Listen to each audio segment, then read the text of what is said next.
There's a moment on death row when everything finally becomes real. For Harold Wayne Nichols, that moment came when he was asked one simple question. How do you want to die? Electric chair or lethal injection? But Nichols refused to answer.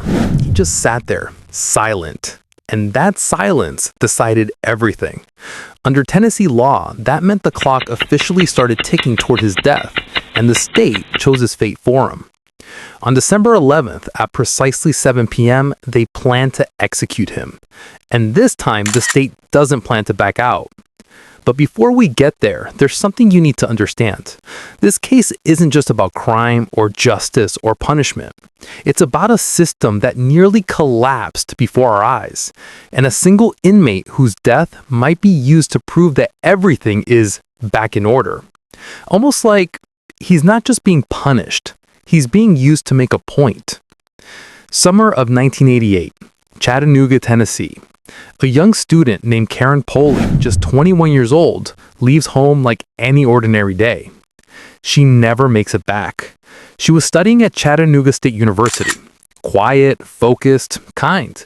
She wasn't famous or controversial or wealthy. She was just living her life. But someone else was watching. Someone she never saw coming. That someone was Harold Wayne Nichols. And that night, he violently took her life. Nichols didn't just attack Karen. He brutally assaulted her in a way prosecutors would later describe as methodical and predatory. And when they finally caught him, Nichols confessed not only to her murder, but to several other rapes around Chattanooga. This wasn't a one-time strike. This was a pattern. At trial, he expressed remorse, but also said something that chilled everyone in the courtroom. If I hadn't been caught, I wouldn't have stopped. In that moment, the courtroom went still, dead still. People understood something fundamental. This man wasn't just dangerous. He was predictably dangerous. And in 1990, a Tennessee jury decided that only one sentence that the crimes: death. The death penalty was supposed to bring closure, but in America, death row often means years or even decades of waiting. Harold Nichols has been on death row for over 30 years. 3 entire generations have grown up since his conviction. But then something unexpected happened. In 2020, Tennessee finally scheduled his execution date. The state asked him which method he preferred. And this time, Nichols did choose. He selected the electric chair. Why? Maybe it was control. Maybe it was fear of a drug gone wrong. Maybe it was his final act of defiance. But before the execution could happen, the world changed. COVID-19 shut everything down. Courts froze. Executions were postponed nationwide. For Nichols, it was the closest he'd come to death. Then suddenly, life continued. That's when things started spiraling inside Tennessee's justice system. In 2022, long after the pandemic, Tennessee's governor did something that rocked the entire state. He halted all executions. And not because of mercy, not because of new evidence, not because of last-minute appeals. No, it was because the state discovered something alarming behind closed doors. The drugs used for every lethal injection since 2018 had never been properly tested. Not once. Not for purity. Not for contamination. Not even for concentration. Think about that. An execution isn't supposed to be torture. It's supposed to be quick. But without correct drug testing, nobody truly knew what was happening inside the veins of the condemned. That means every inmate executed under that protocol for nearly 7 years might not have died cleanly. Their bodies were buried, but questions remained, and the state could say nothing for sure. A quiet panic spread through Tennessee law offices. Defense attorneys demanded investigations, journalists started digging, politicians grew nervous. Suddenly, people started wondering, had Tennessee been violating human rights under the guise of justice? The governor ordered a full investigation. For 3 years, execution dates were completely frozen. Behind the scenes, the state was rewriting death itself. Finally, in late 2024, Tennessee released its new execution protocol. 1 drug, Just one: pentobarbital. Years ago, this same drug was used in medical euthanasia, but in death penalty cases, it's been debated fiercely. Some argue it works cleanly. Others say it's unreliable, even painful. Several death row inmates immediately sued, claiming the new protocol could still result in slow, torturous deaths. A trial is now scheduled for April next year. But Nichols won't live that long, which raises a strange and uncomfortable question. If the protocol is still under legal fire, why is Nichols being executed now? Why him first? Some critics say Nichols is being used as a test run, the first to die under the fixed system, the one that proves everything is safe again. But what if it isn't? Now fast forward to November of this year. Nichols is called in once again. He's asked the same question as before: electric chair or lethal injection. This time, he says nothing. He didn't argue, he didn't negotiate, he didn't beg. He just declined to choose and walked out. Under Tennessee law, if an inmate convicted before 1999 refuses to select a method, the state simply chooses for them: lethal injection. But this time, there is no COVID delay. There is no protocol pause. There is no investigation holding things back. The data set, the clock is running, and Harold Wayne Nichols is scheduled to die. But right when everything appeared settled, something unexpected surfaced. A petition, a plea, a request coming not from Nichols himself, but from people who knew him inside prison. Correctional officers, counselors, inmates he once mentored, even chaplains.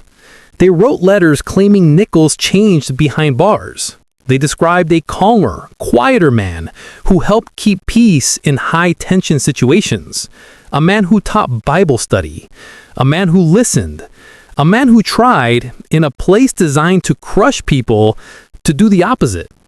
It wasn't a push for innocence. Nobody said he didn't do it, but they asked one thing: does he still deserve death? A clemency request was filed, asking the governor to commute his sentence to life. And here's the detail the petition focused on like a laser.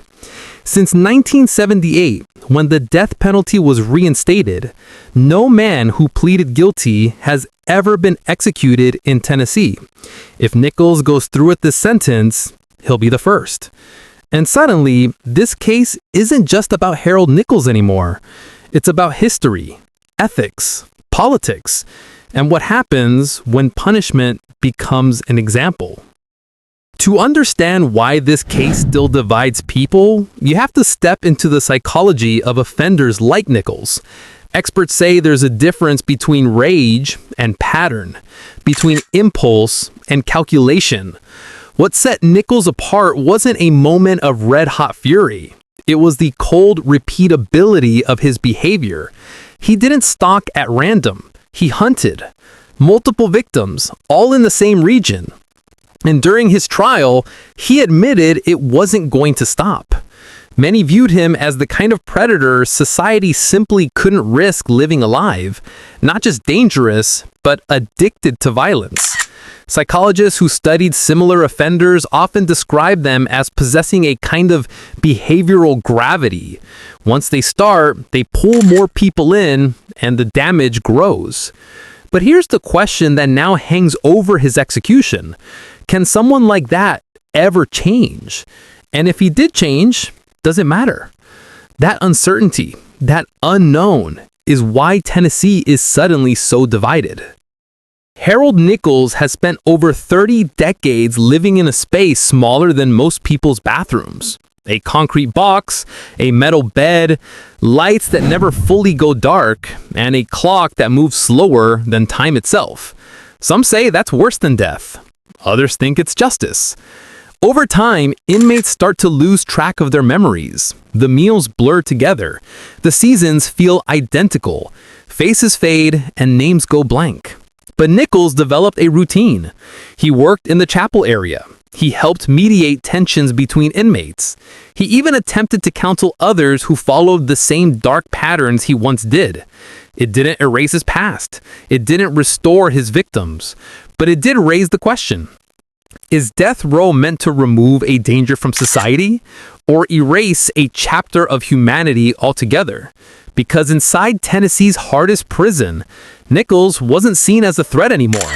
He was seen as a man capable of calming other threats. For some, that made execution feel necessary. For others, it made it feel irreversible. And that's where the emotional divide began.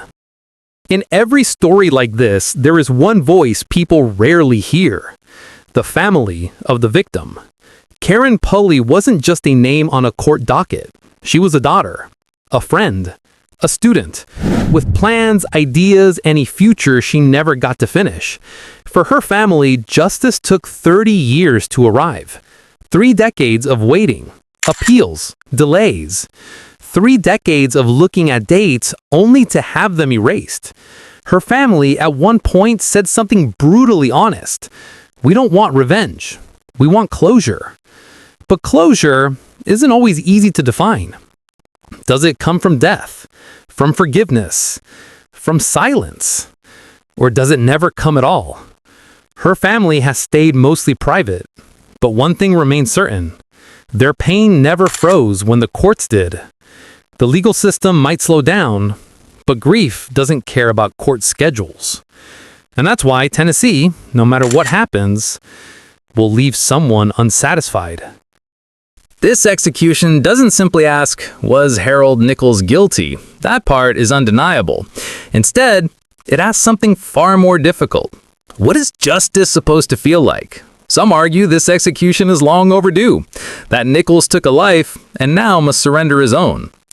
Others argue that death row turned into something he never expected, a place of reflection, that the man Tennessee is about to kill isn't the same man who committed those crimes.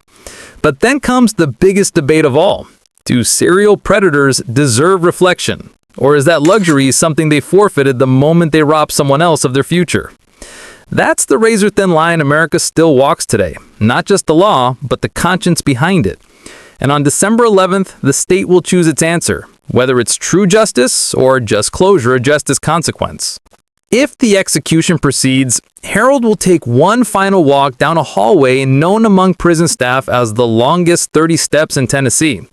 There will be no family waiting for him at the end. No friends, no celebrations, just a team of officers, a gurney, a needle-holding pentobarbital, and a room designed to shut the world out.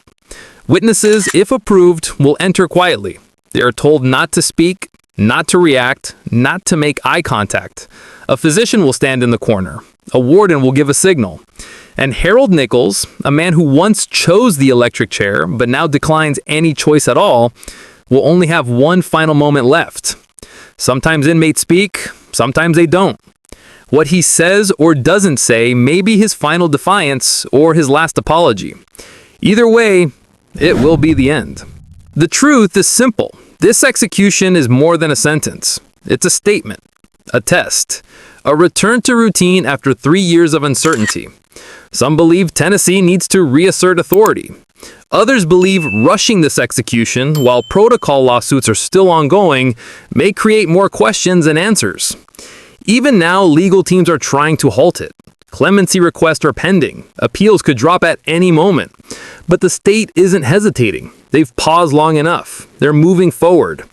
Which leaves the rest of us wondering, are we watching justice or a system trying to prove it still works? Whether Nichols dies on that date or not, Tennessee has already crossed the line. Executions are resuming. New protocols are in place.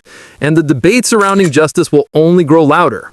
Some will say he got what he deserved. Others will say death came too late. And the small few will quietly wonder, did this execution change anything at all? Or did it simply close a file? Karen Pulley's name will remain in the archive. Her family will keep living without her. And Tennessee will continue writing new dates on its execution calendar. But Harold Wayne Nichols, for all the horror he caused, has already become something more than a prisoner. He is now a question, a test, a reflection of how far the justice system is willing to go to prove it still has control. And when that needle goes in, America will watch, not to see how he dies, but to wonder what this country becomes the moment he does.